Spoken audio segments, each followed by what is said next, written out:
하나님이 주시는 이 새벽의 말씀은 열왕기하 6장 24절에서 7장 2절의 말씀입니다. 다시 기도하고 말씀 나눌 수 있어서 참 감사합니다. 오늘 우리 권사임 집사님 삶에서 오늘 드리는 기도가 말씀의 열매로 맺혀지기를 축복합니다. 자, 오늘 말씀 첫 번째로 쉽게 변하지 않는다. 누가 안 변해요? 사람 변하는 거 참 어렵다고 그러죠. 그래요. 쉽게 변하지 않습니다. 세상도 쉽게 안 변합니다. 우리에게 세상에 대한 책임을 맡겨주셨는데 세상이 쉽게 안 변해요. 먼저 당시의 상황을 한번 정리해 보죠. 자, 지금 북이스라엘에서 있는 일이에요. 아합 왕을 지났습니다. 그리고 뒤를 이어서 아들 여호람이 지금 다스리고 있어요. 엘리사가 선지자로 활동 중입니다. 자, 이때 지금 아람 군대가 오늘도 쳐들어왔죠. 아람, 시리아라고 볼 수 있겠어요. 지금의 다메섹이 아람이죠. 아람 쪽입니다. 자, 아람 왕이 누구냐? 베나닷 2세입니다. 베나닷 2세. 아합은 이 아람의 베나닷 2세와 전투하다가 죽었습니다. 그게 열왕기상 마지막의 모습이에요. 자, 그때부터 아람이 군사적으로 우위를 차지했던 거 아닌가, 이스라엘에 대해서. 자, 왜 그러냐면 이제 5장 바로 앞장에 보면 베나닷 2세가 누구를 보냅니까? 자기의 군대 장관 나아만을 보냅니다. 그리고 나아만의 나병을 치료해 달라고 그러니까 여호람이 어때요? 그 얘기를 듣고 우리를 침략할 명분을 삼고자 이렇게 풀지도 못할 문제를 우리한테 던져주는구나, 이런 생각을 하면서 옷을 찢고 슬픔에 빠져 있습니다. 방법이 없는 거죠. 아람이 쳐들어온다니까. 군사적으로 아람이 더 우위에 있었던 것 같아요. 자, 그리고 이어지는 이 6절에서는 아람이 공격을 감행합니다. 그런데 하나님께서 어떻게 지켜주세요? 이스라엘 군대의 힘으로 지킨 게 아니고 엘리사를 통하여 지켜주시잖아요. 엘리사에게 야, 어디 가서 방어해야 돼. 엘리사가 왕에게 전달해주고, 왕은 그러면 군대를 거기로 이동시켜서 미리 막고. 자, 그런 일들이 어디로 공격할지를 하나님께서 알고 알려주셨어요. 그래가지고 안 되겠다. 아람 왕이 엘리사를 먼저 죽여야 되겠구나. 그래서 엘리사가 있는 도단에 군대를 급파하죠. 하지만 하나님께서 그들의 눈을 멀게 하셔서 아람 군사들을 사마리아로 이끌어 가셨고, 눈을 딱 떠보니까 사마리아잖아요. 다 포로가 됐습니다. 죽이려고 하니까 엘리사가 아니다, 떡과 물을 주어서 오히려 그들을 선대하고 호의를 베풀어서 돌려보내라. 자, 이 장면까지가 6장 앞에까지의 이야기예요. 자, 그러면 어떻게 됩니까? 그로부터 한참 동안 충돌이 없었어요. 하지만 이 호의의 감정, 그래도 미안해서 그때까지는 한참 동안은 쳐들어오질 않았는데 이제 어느 정도 시간이 지나간 거죠. 옛적의 그 도발과 그리고 포로된 것과 이스라엘이 호의를 베푸는 것, 이것이 이제 다 잊혀진 때입니다. 아직도 왕은 누구예요? 여호람과 베나닷 2세. 자, 다시 아람이 군대를 모아서 이스라엘을 공격했습니다. 이번엔 아주 기습 공격처럼 감행한 것 같아요. 수도 사마리아를 순식간에 둘러쌌습니다. 아마도 북이스라엘은 설마 아람이 다시 쳐들어올까 방심했던 것은 아닐까, 그렇게 생각이 돼요. 자, 다시 쳐들어온 이 아람, 이걸 악과 연결해 생각해 보면 악은 그 본성이 미워하고 무너뜨리고 죽이고 파괴하는 것입니다. 그래서 악이에요. 살리고 세우고 지지하고 응원해주고 힘을 북돋아주고 이런 게 아니에요. 악이 지배하면서 왕노릇하는 세상, 악이 지배하잖아요. 그러니 세상도 속성이 비슷합니다. 경쟁 속에서, 싸움 속에서 피 터지게 싸우고 이기는 자만이, 승자만 살아남는다. 이것이 바로 세상의 법칙이잖아요. 이기는 것이 미덕이기 때문에 승리를 위해서는 무슨 방법이든 사용합니다. 정당한 승부라는 게 사실 세상에는 없습니다. 이기면 장땡이에요. 소리 말해서 최고예요. 이렇게 세상은 쉽게 변하지 않습니다. 하지만 그 변하지 않는 세상 속에 하나님께서 우리를 보내시고 그 세상을 우리에게 맡기셨습니다. 어떻게 해야 할까요? 먼저는 낙심하지 말아야 돼요. 내가 아무리 선을 행해도, 내가 아무리 좋은 일을 해도, 내가 아무리 복음을 전해도 변하지 않는구나, 받아들이지 않는구나. 아니, 받아들인 것 같았는데 그대로네, 조금 있으면. 그리고 그걸 보면서요, 나 이건 계란으로 바위치기야, 이런 생각하면서 그만해야지, 이런 마음 들죠. 낙심해서. 낙심하지 말라. 선을 행하되 낙심하지 말라. 때가 이르면 거두리라. 주님이 말씀하고 계세요. 또 제자들이 지금 이 악한 세상 속에, 이 변하지 않는 세상 속에, 완고한 세상 속에 보내졌잖아요. 어떻게 해야 됩니까? 오늘 왜 사마리아 성이 순식간에 에워싸였어요? 악하고 지금 맞서 있는데도 불구하고, 이미 그런 일들이 수차례 있었는데도 불구하고 방심하고 있었어요. 야, 우리가 먹을 거 줘가지고 보냈는데 설마 또 다시 쳐들어오겠어? 시간이 지났다니까요. 그런 일들 다 잊어버린다니까요. 대비를 해야 되는데, 제자들도 세상 속에 보내질 때 세상이 이렇다라고 하는 것을 알면서도 아무 무방비 상태로 방비 없이, 준비 없이 가면 안 돼요. 그래서 예수님이 뭐라고 그랬어요? 제자들을 보내시면서 뱀처럼 지혜롭고 비둘기처럼 순결하라. 뱀처럼 지혜로우라는 얘기는 뭐예요? 하나님의 자녀됨의 정체성, 그것, 바로 그게 거룩이고 순결이죠. 또 제자의 사명으로 살기 위해서 복음 전하기 위하여 유연하고 지혜로워야 한다. 바울은 뭐라고 그랬어요? 나는 유대인에게는 유대인처럼, 율법 없는 자들에게는, 이방인들에게는 이방인처럼. 그렇죠? 종들에게는 종처럼, 매인 것처럼, 자유한 사람에게는 자유인 것처럼, 그렇게 지혜롭게, 그렇게 순결하게 오늘도 세상 속에서 살아가시기를 축복합니다. 세상 안 변한다고 탓하지 마시고요. 두 번째, 신앙생활에, 신앙에서 생활이 나온다. 우리가 신앙생활이라고 하잖아요. 그 말을 이렇게 이해하면 좋을 것 같아요. 신앙에서 생활이 나온다. 반대로 잘못된 생활은 잘못된 신앙에서 나온다. 신앙이 제대로 되어야 생활도 제대로 된다 하는 거죠. 자, 지금 위기의 순간입니다. 아람 군대가 사마리아를 포위했어요. 해결책이 없습니다. 오늘 보니까 탈출구가 없어요. 이 아마도 갑작스러운 공격이었을 거라고 생각이 됩니다. 그러니까 성이 포위되면서, 원래 공격이 예상되면요, 어때요? 먹을 것을 비축하고 그렇게 공격에 대비하고 그러잖아요.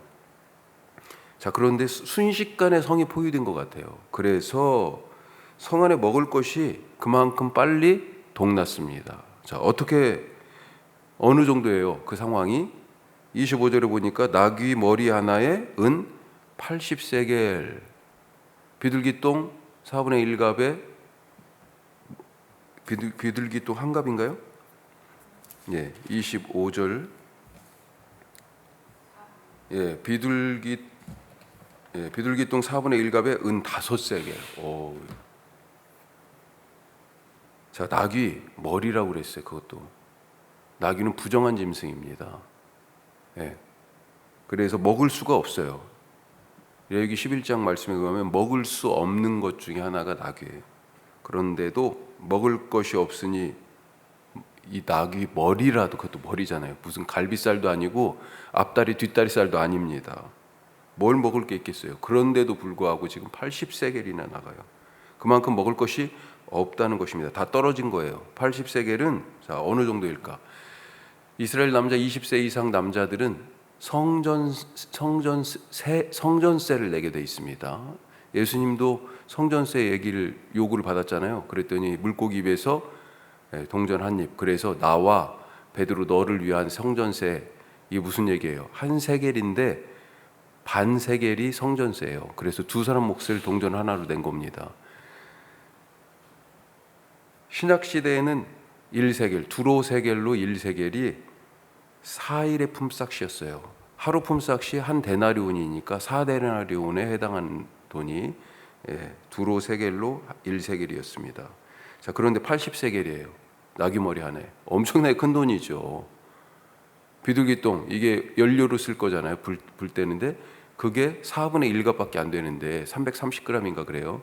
그런데 그것이 5세겔. 자, 이런 상황에서 먹을 것이 다 떨어진 이런, 그리고 그것조차도 먹지 못할 것을 지금 먹으려고 하고 있는데도 그것도 그렇게 비싼 상황에서 여호람 왕이 성을 순시합니다. 그때 한 여인의 도와달라는 간곡한 요청을 받죠. 얘기를 들어보니까 어때요? 얼마나 먹을 것이 없고 배고팠는지 다른 여인하고 함께 자식들을 잡아먹기로 한 겁니다. 오늘은 그럼 네 자식 잡아먹자, 내일은 내 자식 잡아먹고, 그렇게 해가지고 이 여인의 아들을 먼저 잡아먹었습니다. 이게 진짜 말이 끔찍하죠. 자, 그런데 그 다음에 그 집 아들 아기를 먹을 차례가 됐는데 어땠어요? 숨겨버렸습니다. 원통하죠. 이 원통함을 풀어달라고 왕이 듣고 뭐라고 합니까? 분노하고 옷을 찢으면서, 그러면서 나중에 뭐라고 그래요? 31절 같이 한번 읽어보겠습니다. 31절. 왕이 이르되 사밧의 아들 엘리사의 머리가 오늘 그 몸에 붙어 있으면 하나님이 내게 벌 위에 벌을 내리실지로다 하니라. 왜 엘리사에게 분노하면서 오늘 그를 죽이겠다 그렇게 다짐합니까? 엘리사 책임이에요, 이 일이? 엘리사 책임입니까? 그 전에 엘리사가 알려줬잖아요. 아람 군대가 어디로 공격해 올 거다. 근데 이번에는 안 알려줬기 때문에 이런 일을 당했다고 지금 생각하는 겁니까? 가만히 생각해 보면 옛날에 출애굽 때 광야에서 위기에 이 백성들이 처했을 때도 그때마다 백성들이 모세를 향해서 분노하고 리더십에 대항하고 심지어 돌을 던져 죽이려 하고 애굽으로 돌아가자고 외쳤던 그때 모습하고 비슷한 것 같아요. 모세를 향한 분노와 원망, 누구를 향한 거였습니까? 사실은 보이는 모세를 향해서 돌을 들었지만 사실은 하나님을 향한 거였죠. 엘리사를 향한 분노도 지금 누구를 향한 것입니까? 하나님이네요. 보니까 33절 보십시오. 자, 중간 이후에 33절 중간 이후에 뭐라고 돼 있어요? 왕이 이르되 이 재앙이 여호와께로부터 나왔으니 어찌 더 여호와를 기다리리요. 하나님이 하신 거야. 하나님을 탓하고 있습니다. 남 탓하는 불만과 원망과 증오, 사실은 잘못된 신앙, 지금 하나님을 못 믿어서 그런 거잖아요. 엘리사를 죽이겠다, 남 탓, 겉으로는 그렇게 보이는데 실제는 뿌리는 뭐예요? 하나님을 제대로 못 믿어서 잘못된 신앙에서 내 탓입니다. 아니 왕 잘못이죠. 이게 나라를 어떻게 다스렸길래 내 탓을 해야 되는데 남 탓하는, 잘못 사는 그런 생활은 잘못된 신앙에서 나왔다. 자, 세 번째, 길은 어디에 있어요? 길은 여호와 하나님께 있습니다. 여호와 하나님께. 지금 길이 안 보이고 없습니다. 없어요. 성 위에서 만난 이 여인들의 하소연을 듣고 여호람 왕이 이렇게 말합니다. 27절에 보면 왕이 이르되 여호와께서 너를 돕지 아니하시면 내가 무엇으로 너를 도우랴? 타작마당으로 말미암아 하겠느냐? 포도주 틀로 말미암아 하겠느냐? 여호와를 신뢰해서 하는 말이 아닙니다. 그렇죠?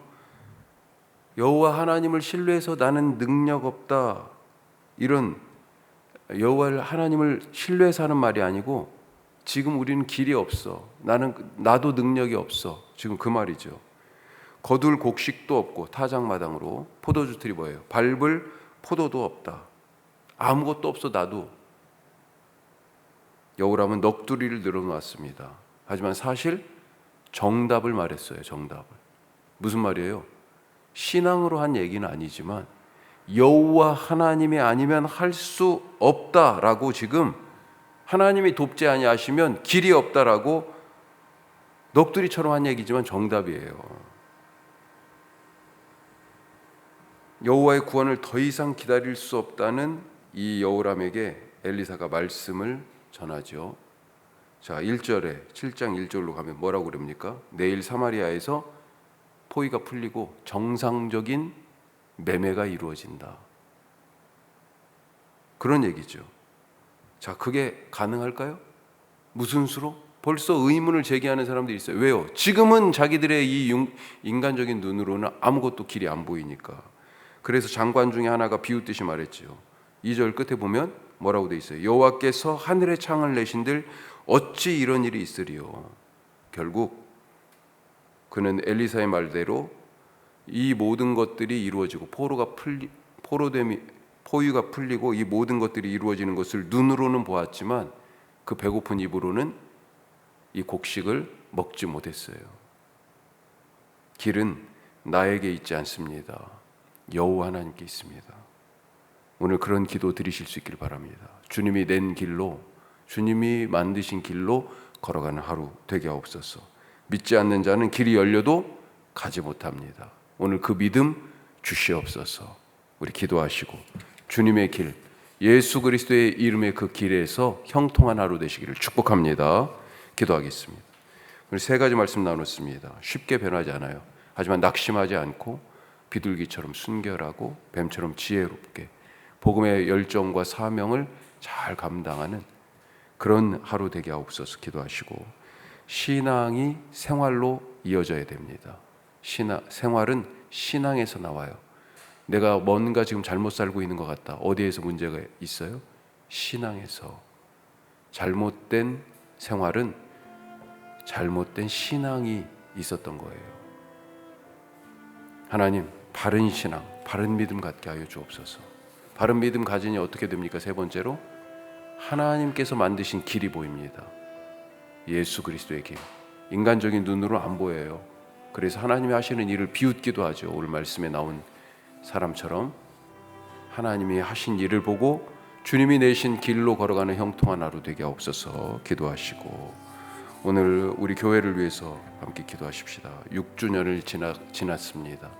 이제는 더 많이 복음에 헌신하고 더 우리 안에서 말씀과 성령의 교통하심으로 교제하고 무엇보다도 하나님과 기도를 통하여 사귐이 더욱 친밀해지는 교회, 그리하여 복음의 사명을 감당하는 사람이 교회되는 일을 만들어가는 교회 되게 하옵소서.